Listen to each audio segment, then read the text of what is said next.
BePatish. We're up to Melacha number 36. Only 3 more to go. So the service in the Mishkan required many metal vessels, and the final hammer blow made these vessels into what they are. This is the Melacha Makeh BePatish. Some opinions say that they had to gold plate the krashim, the beams of the pillars of the walls of the Mishkan. They had to layer a gold layer on top, so they had to smack it bend it into the shape of the pillar. So therefore, that's also called Makeh BePatish, the smacking of the hammer. Also, they say that when the blacksmith works with metal, his kornas, his hammer gets misshaped. So he has to have the anvil. He smacks on the anvil to straighten it out again. So that's the final blow on the hammer to keep it in the final shape. So tools used for metal work need maintenance to keep them suitable by hammering them against the anvil to keep the head of the tool even and smooth. Right? So this is called Makeh BePatish. Number 1, one may not cut excess strings from a garment on Shabbat, since one just generally does not want the strings there, and by doing so, one is perfecting the garment. So you have, like, let's say over here by buttons, you have a string sticking out, and you want to rip it off in order to perfect the garment.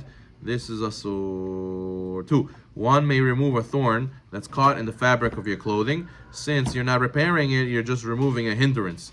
Similarly, one may remove a string that got caught in one's zipper and makes it difficult for you to open and close your zipper, because then you can't use your shirt. But if your intention is to finish the new item, that's asur. Okay, good. 4, one may not separate the strings of a newly tied talit on Shabbat if they are tangled together, but if one has separated them once before, you may separate them again. 5, inserting the stuffing or feathers into a pillow first time is considered Makeh BePatish and is forbidden. However, replacing the filling is allowed. Back in the day, they had just a sheet and feathers. So if you want to make a pillow the first time, that's asur, creating a pillow, Makeh BePatish. But if you fell out and you want to refill it, mutar. According to this, I remember seeing also that some people who want to have blow up stuff, meaning inflate items on Shabbat, from this halacha is also, it's asur, right? Stuffing the pillow is making it big, right? So stuffing something with air is also Makeh BePatish. Let's say you have a ball and you didn't blow it up and you didn't inflate it, and the kids want to play with the ball and you want to inflate the ball on Shabbat, it's asur. But somebody asked me, my wife needs a yoga ball. She needs to do certain therapy exercises. When the yoga ball arrived before Shabbat, didn't have time to blow it up. She wants to use the yoga ball on Shabbat. Okay, let's say assuming those exercises are permitted, right? But to blow up the yoga ball, to inflate the yoga ball, be asur. Or let's say a person wants to inflate an air mattress. He has guests. He wants to inflate an air mattress by hand on Shabbat. Also would be asur. Good. 7, when setting up floating wicks for adlakat nerot on Yom Tov, the wicks should be put into the floaters before Yom Tov. You usually have the cork wick floater, and then you have a little piece of wick that you stick into there. Those things should be done before Yom Tov, because according to some, that's Makeh BePatish, when you create the wick with the floater on Yom Tov. Therefore, if you did not do so, you should use wax candles instead. If you don't have wax candles, you can rely on the opinions that permit to insert the wick into the floater on Yom Tov. On Shabbat, why are you handling candles on Shabbat? You can't handle candles. Obviously, you lit it before Shabbat. But Yom Tov, where you light the candles on Yom Tov, so there you have to be careful to set up the wicks before Shabbat. And 8, here we go. One may not inflate an air mattress on Shabbat the first time.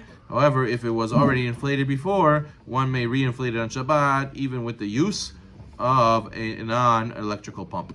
9, one may not cut 2 attached pages that were accidentally not cut when the book was being printed, because of doing so, you're completing the book. So what happens? You have a sidur, the 2 pages are stuck together, and you want to open that page. So you go and you stick your finger in, and you rip the whole thing, so now you can open that page. That's Makeh BePatish. That's asur on Shabbat. 10, drawing a picture or a design on a vessel is not only prohibited because of kotev, it's also Makeh BePatish. 11, one may not unclog a gutter on one's roof on Shabbat, because it must be done with a shinui and when there's no onlookers. 12, this happens sometimes also. People's toilet and people's sink gets clogged on Shabbat. 12, one may not unclog a drain or a toilet that is completely clogged to the point where there's no water seeping through the clog. However, you're allowed to ask a nanju to unclog it if it's unbearable. For example, you don't have another toilet in the house, or there's a repulsive odor emanating from it. If calling a nanju is impossible, then it can be unclogged by a shinui, by 2 people using the plunger at once. If the water is slowly seeping through, though, that's where it's completely clogged. It's BePatish to unclog it. But if there's some water leaking through, then it'll be permitted to plunge the toilet on Shabbat, even in a regular way, if all it takes is a few pumps. If you're gonna have to sit there for 20 minutes fighting with it, so then it's not allowed. Similarly, one may pour hot water on congealed fat or other substance that's blocking one's drain. They say the oil that you fry with, you shouldn't put it in the pipes, right? Or certain liquids, you shouldn't put in the pipes. It clogs, right? So therefore, a person who wants to pour hot water in there from a kli sheni in order to clear the drain, that's also allowed. Okay, you're not allowed to oil a creaky door hinge. Let's say this person's door goes, so you want to go and put WD-40. And they say, I can't, it's making too much noise. Put WD-40, Asur on Shabbat. 14, the guy is making Israeli salad, and he says, this knife can't even cut a cake. What is this knife? We go and sharpen the knife. Give me another one. That's Asur on Shabbat. Let's say you have a spoon that was bent.